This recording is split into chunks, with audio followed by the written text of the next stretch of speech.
ಸೌದತ್ತಿ ಯಲ್ಲಮ್ಮನ ಗುಡ್ಡ ಬನದ ಹುಣ್ಣಿಮೆ ಜಾತ್ರೆಗೆ ಭಕ್ತರ ದಂಡು ಹರಿದು ಬರ್ತಾ ಇದೆ. ಅಪಾರ ಸಂಖ್ಯೆಯಲ್ಲಿ ಭಕ್ತರು ಬರ್ತಾ ಇದ್ದಾರೆ. ಬೆಳಗಾವಿ ಕೇಂದ್ರ ಬಸ್ ನಿಲ್ದಾಣಕ್ಕೆ ಭಕ್ತರ ದಂಡು ಬಂದಿದೆ. ಬೆಳಿಗ್ಗೆ 5 ಗಂಟೆಯಿಂದ ಭಕ್ತರು ಬಸ್ಗಾಗಿ ಕಾಯ್ತಾ ಇದ್ದಾರೆ.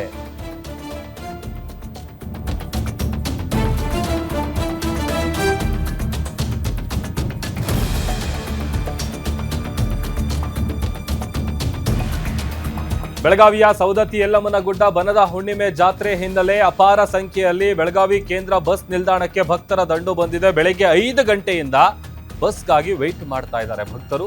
ಸರಿಯಾದ ಬಸ್ ವ್ಯವಸ್ಥೆ ಮಾಡಿಲ್ಲ ಅಂತ ಭಕ್ತರು ತಮ್ಮ ಆಕ್ರೋಶ ಹೊರ ಹಾಕ್ತಾ ಇದ್ದಾರೆ. ಒಂದು ಕಡೆ ಬಸ್ ಹತ್ತೋದಕ್ಕೆ ಪರದಾಡ್ತಾ ಇದ್ದಾರೆ ಭಕ್ತರು. ಮಹಾರಾಷ್ಟ್ರ, ಗೋವಾದಿಂದ ಅಧಿಕ ಸಂಖ್ಯೆಯಲ್ಲಿ ಭಕ್ತರ ದಂಡೆ ಆಗಮಿಸಿದೆ.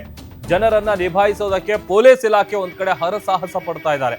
ಬೆಳಗಾವಿಯ ಬಸ್ ನಿಲ್ದಾಣ ಸಂಪೂರ್ಣವಾಗಿ ಅಸ್ತವ್ಯಸ್ತಗೊಂಡಿದೆ. ಪರಿಸ್ಥಿತಿಯನ್ನ ನಿಭಾಯಿಸೋದಕ್ಕೆ ಮಾರ್ಕೆಟ್ ಪೊಲೀಸರು ಈಗ ಸ್ಥಳಕ್ಕಾಗಮಿಸಿದ್ದಾರೆ. ಮಾರ್ಕೆಟ್ ಪೊಲೀಸ್ ಠಾಣಾ ವ್ಯಾಪ್ತಿಯಲ್ಲಿ ನಡೆದಿರುವಂತ ಘಟನೆ ಇದು. ಒಂದ್ ಕಡೆ ಬಸ್ನ ವ್ಯವಸ್ಥೆ ಇಲ್ಲ, ಯಾಕಂತಂದ್ರೆ ಭಕ್ತರ ದಂಡು ಕೂಡ ಜಾಸ್ತಿ ಬಂದಿದೆ. ಅವರಿಗೆ ಹೋಗೋದಕ್ಕೆ ಬರೋದಕ್ಕೆ ಇದಕ್ಕೆಲ್ಲ ಸೂಕ್ತ ರೀತಿಯಾದಂಥ ವ್ಯವಸ್ಥೆ ಮಾಡಿಲ್ಲ ಅಂತೇಳಿ ಭಕ್ತರು ತಮ್ಮ ಆಕ್ರೋಶವನ್ನ ಹೊರ ಹಾಕ್ತಾ ಇದ್ದಾರೆ. ಅದೊಂದು ಕಡೆ ಇದನ್ನ ಪರಿಸ್ಥಿತಿ ನಿಭಾಯಿಸೋದು ಪೊಲೀಸರಿಗೂ ಕೂಡ ಒಂದು ದೊಡ್ಡ ಟಾಸ್ಕ್ ಆಗಿದೆ. ಮಾರ್ಕೆಟ್ ಪೊಲೀಸ್ ಠಾಣಾ ವ್ಯಾಪ್ತಿಯಲ್ಲಿ ನಡೆದಿರುವಂತಹ ಘಟನೆ. ಈಗ ಆಲ್ರೆಡಿ ಮಾರ್ಕೆಟ್ ಪೊಲೀಸರು ಸ್ಥಳಕ್ಕಾಗಮಿಸಿ ಪರಿಸ್ಥಿತಿಯನ್ನ ತಿಳಿಗೊಳಿಸೋದಕ್ಕೆ ಪ್ರಯತ್ನಿಸ್ತಾ ಇದ್ದಾರೆ.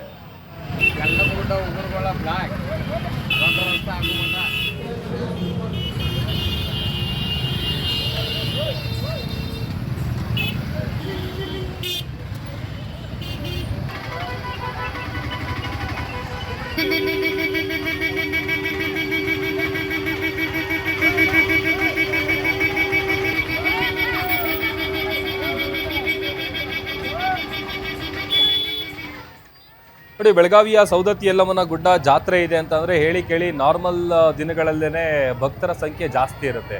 ಯಾಕಂತಂದ್ರೆ ಬಹಳ ಪವರ್ಫುಲ್ ದೇವಸ್ಥಾನ. ಆ ದೇವಸ್ಥಾನಕ್ಕೆ ಬರುವಂತ ಭಕ್ತರ ಸಂಖ್ಯೆ ಕೂಡ ಜಾಸ್ತಿ ಇರುತ್ತೆ.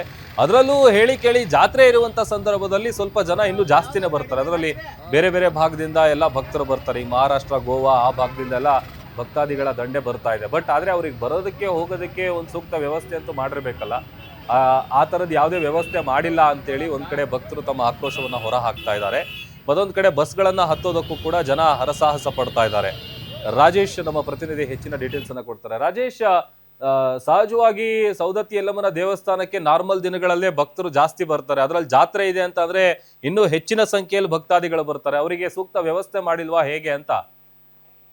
ಎಸ್ ಪ್ರಭುದ, ಏನಂತಂದ್ರೆ ಇವತ್ತು ಏನು ಬಣ್ಣದ ಹುಣ್ಣಿಮೆಯ ಕಾರಣಕ್ಕಾಗಿ ಏನು ಈ ಭಾಗದ ಅಂದ್ರೆ ಉತ್ತರ ಕರ್ನಾಟಕ ಭಾಗದ ಆದಿಶಕ್ತಿ ಅಂತಾನೆ ಕರೆಸಿಕೊಡ್ತಂತ ಸೌದತ್ತಿ ಯಲ್ಲಮ್ಮ ದೇವಸ್ಥಾನ ಜಾತ್ರೆ ಇರೋದ ಕಾರಣಕ್ಕೆ ಸಾಕಷ್ಟು ಭಕ್ತಾದಿಗಳು ಕೂಡ ಏನು ಹರಿದು ಬರ್ತಾ ಇರೋದು. ಗೋವಾ, ಮಹಾರಾಷ್ಟ್ರ ಮತ್ತೆ ಇನ್ನಿತರ ಭಾಗದ ಜಿಲ್ಲೆಗಳನ್ನು ಕೂಡ ಲಕ್ಷಾಂತರ ಭಕ್ತರು ಬರ್ತಾರೆ. ಹೀಗಾಗಿ ಅವರಿಗೆ ಇಲ್ಲಿ ಅಂದ್ರೆ ಬೇರೆ ಬೇರೆ ಭಕ್ತರು ಬರೋ ಕಾರಣಕ್ಕಾಗಿ ಇಲ್ಲಿಂದ ಅವರಿಗೆ ಹೋಗ್ಲಿಕ್ಕೆ ಅನುಕೂಲ ಆಗುವಂತ ಬಸ್ಸಿನ ವ್ಯವಸ್ಥೆ ಕೂಡ ಮಾಡ್ಬೇಕಾಗಿರುತ್ತದೆ. ಆದ್ರೆ ಒಂದ್ ರೀತಿಯಲ್ಲಿ ಬಸ್ಸಿನ ವ್ಯವಸ್ಥೆ ಸರಿಯಾಗಿ ಆಗದ ಕಾರಣಕ್ಕಾಗಿ ಯಾವ ಬಸ್ಗಳು ಬರ್ತವೆ ಅವುಗಳನ್ನ ಹಚ್ಕೊಳ್ಲಿಕ್ಕೆ ಸಾಕಷ್ಟು ಏನು ಪೈಪೋಟಿ ಬಿದ್ದಂತೆ ಹೋಗ್ತಿರೋದು ಕಂಡು ಬರ್ತದೆ. ಹೀಗಾಗಿ ಅವರನ್ನ ನಿಯಂತ್ರಿಸಕ್ಕೂ ಕೂಡ ಪೊಲೀಸರು ಹರಸಾಹಸ ಪಟ್ಟಿದ್ದಾರೆ. ಅಲ್ಲದೆ ಅಲ್ಲಿ ಏನು ಸೌದತ್ತಿ ಭಾಗದಲ್ಲಿ ಕೂಡ ಸಾಕಷ್ಟು ಕಿಲೋಮೀಟರ್ ಗಟ್ಟಲೆ ಟ್ರಾಫಿಕ್ ಜಾಮ್ ಕೂಡ ಆಗಿದೆ. ಯಾಕಂತಂದ್ರೆ ಈ ಭಾಗದ ದೊಡ್ಡ ದೇವತೆ ಆಗಿರೋ ಕಾರಣಕ್ಕಾಗಿ ನಾರ್ಮಲ್ ದಿನಗಳಲ್ಲೇ ಸಾಕಷ್ಟು ಭಕ್ತರು ಬರೋ ಹಿನ್ನೆಲೆ ಅದು ಈಗ ಬಣ್ಣದ ಹುಣ್ಣಿಮೆ ಅಂದಮೇಲೆ ಅದು ಜಾತ್ರೆ ವಿಶೇಷವಾಗಿರುತ್ತೆ. ಹಾಗಾಗಿ ಲಕ್ಷಾಂತರ ಭಕ್ತರು ಬರ್ತಾರೆ. ಹೀಗಾಗಿ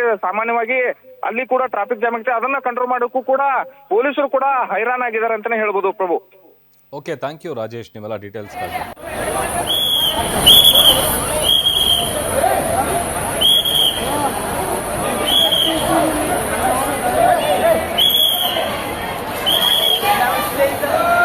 ಹೋರಿ ಆ ಕಡೆ ಹೋರಿ, ಬಸ್ಸಿಗೆ ಹೋರಿ ಕಡೆ